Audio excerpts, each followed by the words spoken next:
Hi guys, this is டே 2. நான் இப்போ ரொம்ப ஹாப்பியாக இருக்கேன். ஏன்னா என்னுடைய வீடியோஸ் நியர்பை 300 வியூஸ் போயிடுச்சு. அபவுட் 10 லைக்ஸ் கிட்ட வந்துடுச்சு. ரொம்ப ஹாப்பியாக இருக்குது. நீங்கள் யோசிப்பீங்க, என்ன இந்த சின்ன வியூஸ்க்காகவும் இந்த லைக்ஸ்க்காகவும் எப்படி ஹாப்பி ஆகுறேன் அப்படின்னு சொல்லிட்டு. எஸ், ஏன்னா நான் இதுக்கு முன்னாடி போட்ட வீடியோஸ் பார்த்தீங்கன்னா அதிகபட்சம் 4 லைக்கு தான். 2 லைக்கை தாண்டாது. அந்த 4 லைக்கும் எப்படி வரோம்னா, எனக்கு ரொம்ப தெரிஞ்சவங்க, என்னை ஃபாலோ பண்ணுறவங்க என்னை பார்த்து ஏதோ பாவம்னு சொல்லிட்டு ஒரு 2 லைக்கு தட்டி போட்டால் அது 4 லைக்காக மாறும்.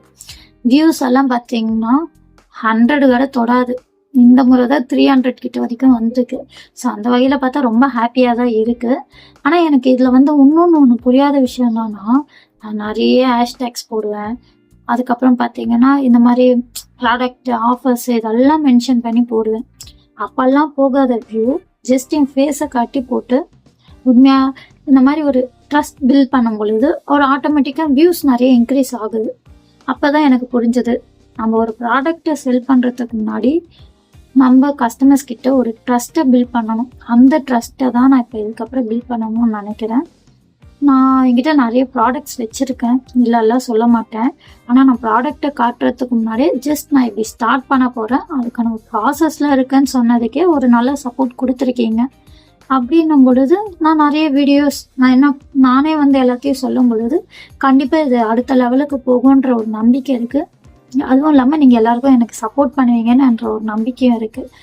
ஏன்னா இப்போ நான் ஒர்க்கும் போகிறேன், அதுக்கப்புறம் பார்த்தீங்கன்னா இதையும் மேனேஜ் பண்ணிக்கிறேன்.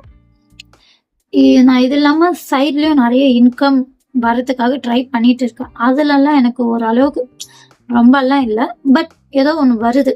இன்றைக்கும் நான் ஒரு வாட்டர் கன்னு சொல்லிட்டு ஒரு ப்ராடக்ட் சேல் பண்ணி எனக்கு ஒரு 200 ருபீஸ் வந்தது. ஓகேங்களா, அந்த மாதிரி என்னால் பண்ண முடியுது. ஆனால் ஏன் இன்ஸ்டாவில் என்னால் பண்ண முடியல அப்படின்னா, ஏன்னா நான் என் ஃபேஸை காட்டல, ப்ராடக்ட்டுக்கு ஒரு நல்ல வீடியோவும் போடலை. தென் பார்த்தீங்கன்னா ஒரு ட்ரஸ்ட்டை நான் பில்ட் பண்ணவே இல்லை. அந்த ட்ரஸ்ட்டை நம்ம எப்போ ஸ்டார்ட் பில்ட் பண்ணுறோமோ கஸ்டமர்ஸ் கிட்ட, அப்போ தான் நம்மளுக்கு அந்த ஒரு ப்ராடக்ட்டுக்கான செல்லும் பண்ண முடியும். இதெல்லாம் எனக்கு புரிஞ்சுது. ஸோ இதுக்கப்புறம் நான் நான் நிறைய இம்ப்ரூவ் பண்ணிவிட்டு என் ப்ராடக்டெல்லாம் எப்படியெல்லாம் இருக்குது, எந்த மாதிரியெல்லாம் உங்களுக்கு அதை பெஸ்ட்டாக கொடுக்கலாம், ஆஃபர்ஸோடு கொடுக்கலான்றதை தான் நான் இதுக்கப்புறம் உங்களுக்கு ஃபுல்லாக பண்ண போகிறேன். ஸோ நெக்ஸ்ட் வீடியோவில் நான் என் ப்ராடக்டை காட்டுறேன். நான் ஸ்டில் என்னென்ன பண்ணுறேன், என்னென்ன ப்ராடக்ட் வச்சுருக்கேன்றதெல்லாம் நான் ஒன்றும் காட்டல. நான் நாளைக்கு உங்களுக்கு எல்லாமே உங்களுக்கு ஷோ பண்ணுறேன். ரெண்டாவது பார்த்தீங்கன்னா இன்னொரு விஷயம் பண்ண போகிறேன். ஏன்னா நம்ம ஒர்க்கும் போயிட்டு இந்த மாதிரி பிஸ்னஸும் பண்ணுறது ரொம்ப கஷ்டம்னு நினச்சிட்டு இருக்கீங்க. அப்படியெல்லாம் ஒன்றுமே கிடையாது. ஒர்க் போயிட்டோம் இந்த மாதிரி பிஸ்னஸ் பண்ணலாம். அதுவும் எப்படி பண்ணுறதுன்றதை நான் உங்களுக்கு கண்டிப்பாக எக்ஸ்பிளைன் பண்ணுறேன். நாளைக்கு உங்களுக்கு இதை விட சூப்பரான வீடியோவோட மீட் பண்ணுறேன். பாய்.